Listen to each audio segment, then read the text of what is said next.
2025 2వ తేదీన బాలనగర్ పోలీస్ స్టేషన్కి ఒక కంప్లైంట్ వచ్చింది.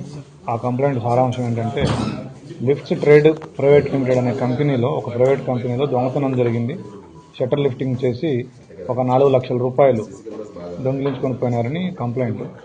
ఆ కంప్లైంట్ మేరకు DI Balanagar, SHO Balanagar and ACP గైడెన్స్లో, ఏసీపీ బాలనగర్ గారి గైడెన్స్లో అనేక రకాల టెక్నికల్ అంశాల ఆధారంగా ఒక ఇద్దరు అక్యూజ్డ్ని ఈరోజు మార్నింగ్ మనం అదుపులో తీసుకోవడం జరిగింది.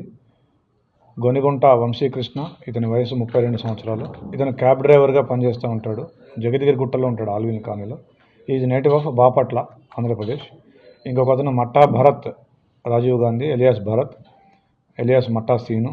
ఇతని వయసు 23 సంవత్సరాలు. ఇతను బైక్ మెకానిక్. ఇతను కూడా ఆల్విన్ కాలనీ జగద్గిరిగుట్టలో ఉంటాడు. ఇతను పెదపాడు మండల of west Godavari district, AP.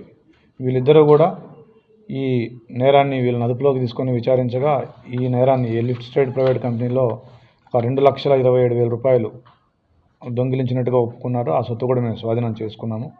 దాని తర్వాత వీళ్ళ దగ్గర ఒక Glamour bike, Samsung Galaxy watch, silver bangles gold coated ఇవి 53 గ్రామ్స్, నెక్లెస్ ఇది rolled gold 109 grams, waist belt ఇది కూడా రోల్డ్ గోల్డ్ 69 గ్రామ్స్, ఒక 2 సెల్ ఫోన్లు, ఒక MG car keys, 2 iron rods, అంటే ఇవి దొంగతనం కోసం ఉపయోగించే ఐరన్ రాడ్స్, వీటిని స్వాధీనం చేసుకోవడం జరిగింది. వీళ్ళు మొత్తం కూడా ఒక 7 అఫెన్స్లు ఒప్పుకున్నారు, 7 దొంగతనాలు. దీంట్లో బాలనగర్లో ఇంతకుముందు చెప్పుకున్న అఫెన్సు, దాంతోపాటుగా జగద్గిరిగుట్ట పోలీస్ స్టేషన్ లిమిట్స్లో ఒక 4 హౌస్ బ్రేకులు చేసినారు, నైట్ హౌస్ బ్రేకులు. కేపీహెచ్బి పోలీస్ స్టేషన్ లిమిట్లో ఒక బజాజ్ షోరూంలో, ఇందులో ఒక అక్యూజ్డ్ ఈ బజాజ్ షోరూంలో గతంలో పనిచేశాడు. అదేవిధంగా ఈ లిఫ్ట్ కంపెనీలో కూడా ఒక అక్యూజ్డ్ గతంలో పనిచేసినారు, అంటే వీళ్ళు గతంలో పనిచేసిన కంపెనీకే కన్నం వేసినారు. అదేవిధంగా మియాపూర్ లిమిట్స్లో కూడా ఒక బైక్ షోరూంలో వీళ్ళు దొంగతనం చేసినారు. వీళ్ళు చేసిన దొంగతనాలకి మెయిన్ రీజన్ ఏంటంటే వీళ్ళు డ్రింకింగ్కి, విలాసాలకి అలవాటు పడినారు, కొన్ని అప్పులు కూడా చేసినారు.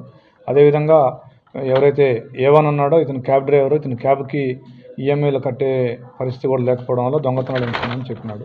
సో ఈ కేసులో DI Balanagar, SHO Balanagar and staff, DI Balanagar staff అందరూ కూడా చాలా మంచి కృషి చేసినారు. వాళ్ళందరినీ అభినందిస్తాం.